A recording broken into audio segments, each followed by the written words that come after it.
The madness of war, seen through the eyes of Israeli soldiers invading Lebanon in 1982. תגיד, אתה אין לך אף פעם פלאש עם לבנון? לא, לא ממש. The animated documentary, Waltz with Bashir, follows the quest of a group of Israeli soldiers trying to remember their involvement in the horrors of Lebanon's civil war.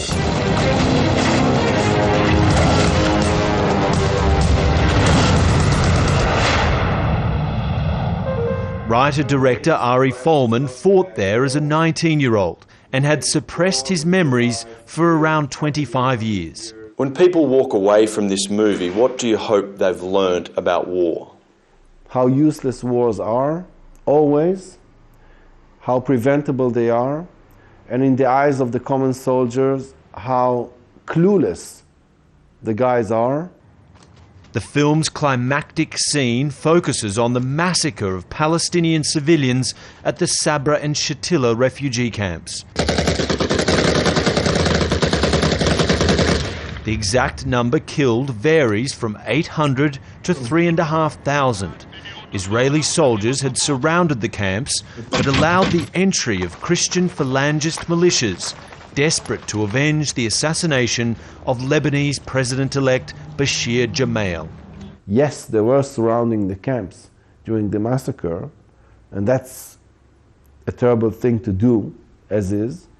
But they didn't pull the trigger, and like in a lot of places in Europe, people didn't know that. This point may explain why the film has been supported by the Israeli government, even though it's critical of then Defence Minister Ariel Sharon and blatantly highlights the reckless brutality of his troops. Waltz with Bashir has been critically acclaimed around the world, but the film is banned in Lebanon. Lena Merhej is a Lebanese animator whose mother worked as a doctor at Sabra and Shatila.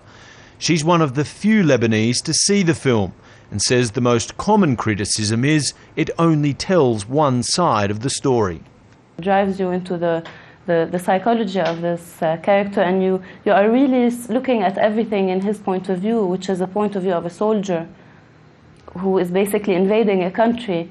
Folman accepts the criticism, but says it would be hypocritical for a former Israeli soldier to give the Arab perspective too.